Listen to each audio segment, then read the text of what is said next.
Welcome to the Daily West Ham News. It's Jazz, just a West Ham Irons channel. So what are the main talking points today, everyone? Well, before I get into the main point of today, let's talk about... so usually the club has the end of the season awards dinner in London at a posh hotel. And it looks like, according to one or two sources, that it's going to be cancelled.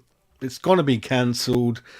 And perhaps that's just linked into a bit of the backroom sort of mayhem that's going on in and around the club between Tim Steidten, David Moyes. Is he in? Is he out? Who's the new manager? When? All that kind of circus that the West Ham club is going through that I mentioned on yesterday's video, and one or two other things. And yeah, it's led to the awards dinner being cancelled, whether that's due to David Moyes doesn't want to be there, or there'll be a bit of ill feeling, or Tim Steidten won't be there if David Moyes is there, vice versa. We don't know really. So one or two other things going on around. So that's kind of one little original news that's kind of popping out. Now on to the main topic, which is obviously the manager thing. So the current manager situation, according to one particular source, is that the current manager situation is still rumbling on, with a decision still claimed to have yet to have been made. It does seem, however, that the current backroom staff are becoming more aware that their positions are likely to be up at the end of the season, with a couple of them speaking to other clubs. So that doesn't help in terms of motivation and other things, really, and certainty, really. Also being confirmed, more or less, is that Tim Steidten has mutually agreed not to get involved with the current first team for the time being, as it's seen as a conflict of interest while he's looking for a potential manager. So that obviously links into the story breaking yesterday and today that David Moyes has kicked off about it, really. So we don't want to go through that again. You know what my feelings are on that situation, really. It's also interestingly sort of thought that Tim Steidten was heavily behind the bringing over of Ruben Amorim and didn't inform David Moyes, and I don't think he really had to, really. That's where the initial problems occurred. But the problem is that I think if you asked all fans that want an opinion, because a lot of fans sit on the fence and say whoever comes in, we'll back them. Some fans are even happy with Moyes staying here, but the ones that are bit more volatile, a bit more into it, like us lot, that we passionately want to say in what's going on. So Tim Steidten and Mark Noble, apparently, they want Ruben Amorim, right? However, the compensation to get Amorim out of his job looks like it's putting the board off, and I think that's just disgusting. That's unambitious. That's pathetic.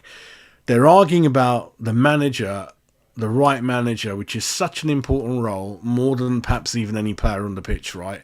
Next 4 or 5 years. And they are saying that because of 11-12 million pounds, they're going to go for the second, third best choice instead of the best choice. Should always be the best choice for an ambitious board and owners. But you've seen how much money we wasted at this club. You've seen how many millions go into the pockets of agents. You probably, if we calculated the Calvin Phillips deal, that's gonna run into millions, right? All right, as an example, and many other transfers we fucked up, right? So 11-12 million between getting the person who you truly believe is the best out of the pack and not doing it, I think that's absolutely fucking joke. But that's kind of the news coming out the club. The board are said to favour the appointment of Julian Lopetegui, who of course carries the benefit of being out of work, therefore not requiring compensation, which exactly ticks what Sullivan and the board have been doing in the past. I don't think there's hardly any, if not even one manager that they've actually paid for. They've all been out of work or free to walk in, really. It's such a stupid thing to keep doing and be persistent and to keep doing that. It's absolutely pathetic, really. But his previous success in Spain has attracted him to David Sullivan. They're having further discussions, and Sullivan's been impressed so far. Obviously, he's managed Wolves, which again ticks another box that David Sullivan holds to be quite important, really. So they're the front two runners. Other managers could come in the mix, Fonseca, Flick, and others, but the club, and at the same time, the club keep insisting no decision has yet been made, and that's not good for anyone. Either David Moyes, you got to say it, and you got to say he's out, in or out, and you got to get on with it, and then ask David, do you want to stay or you don't? Fucking 3-4 games to go. I don't think we've got much to play for, so I ain't got a clue, really. There's even been some talk that Moyes could move upstairs with a younger coach coming in to work underneath him for a few years, but I don't think I don't think David Moyes will accept this. It's just another thing, alternative news out there, really. So it's a complete shit show again. Complete shit show where, yeah, there's not a good working relationship between Steiten and David Moyes. That creates not a very nice atmosphere for the players to work within. And also, I think when you more or less know that Moyes is out, how the players are going to respond. If Moyes knows he's more or less out, how does he motivate himself? What is it for the fans? I ain't got a clue what's going to happen in the remaining games. I don't know. Europe is gone. I'm not really interested. I'm looking for next season. Like I said, I want to look for the future. And yeah, I'm not going to go into any more David Moyes is this, David Moyes is that. We all know him. We've been there and done it.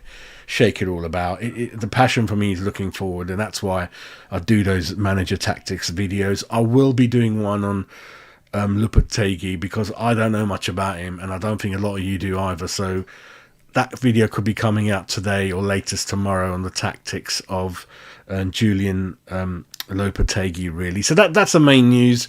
That's the main news coming out, that Noble and Tim Steiten won Ruben Amorim, like a lot of us, because he's the best choice. I'm happy with Fonseca as a second choice. Lopetegui, not really for me, but we'll go into that a bit more in a video I'll do just on him. The board, as we all expected, want the cheap option, the easy option. He's out of a job, so you don't really have to influence him or convince him. He's been out of work since the beginning of this season, which says a lot. He's fallen out with his previous board over money, which again says a lot. It is what it is. Anyway, we'll catch up with another video soon, and I'm probably going to be doing the Julian Lopetegui tactics analysis video. Hopefully bring that out to you this evening. So watch out for that one. Keep subscribing, keep watching, keep putting your comments in there, and Jazz will keep putting the comments back in there. Some of them have been quite funny, and we like a bit of fun. We like a bit of criticism, but it's all good banter, nothing serious. And I will stop swearing a bit. You know who you are, and I get that. I enjoy it sometimes, but I get it. I'll go back to being politically correct and being nice, Jazz. So we'll see you later on, everyone. Take care. Come on, you irons.